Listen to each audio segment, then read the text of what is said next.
Morning friend, শুভ সকাল সবাইকে। আর আজকে আমার ভিডিও দিতে অনেক লেট হয়ে গেছে, একদম টাইম পাইনি। সকাল থেকে উঠেছি 6টা, ঘুম মেরেছে 4:30, 6টায় উঠে 6:10-15 হবে উঠেছি। উঠে সঙ্গে সঙ্গে কাজ বাজ সেরে পুজোর স্নান করে পুজো দিয়ে রান্না করেছি। আর এখন বাজে দেখো 11টা, প্রায় 10-15 হয়ে গেছে।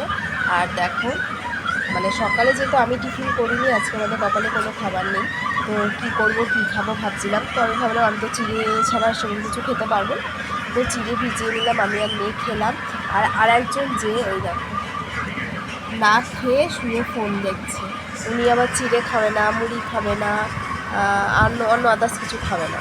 তো কিছু করার নেই, আমি হাতেও বসিয়ে দিয়েছি, খেয়ে আবার বেরিয়ে যাবে ডিউটি। আর মেয়ে চিড়ে খেয়েছে, এখন পড়তে বসবে। তো মানে আমি টিফিন করিনি বলে টিফিন হয়নি আজকে। তো আমার মতো কাদের বাড়িতে এরকম হয় যে রান্না না করলে, টিফিনে না কিছু না করলে না খেয়ে থাকতে হবে। আর আমার বক্ত করবেই না, করলে শুধু একটু ম্যাগি বলবে, ম্যাগি করে দেবো, ম্যাগি করে দেবো, ব্যাস ওইটুকু, আর কিছু করতে পারবে না। আর ভাত করলে বলবে ডাল ভাত, ব্যাস, আর আলু সেদ্ধ, আদার্স কিছু করতে পারে না, রান্না করতে পারে না।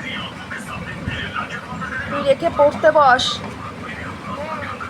তো আজকে এখানেই, আবার দুপুরে দেখা হচ্ছে। দুপুরের মেনুতে কী কী আছে তোমাদের সাথে শেয়ার করব। আর এইভাবে ভালোবাসা দিয়ে পাশে থেকো। তো বাই, টাটা।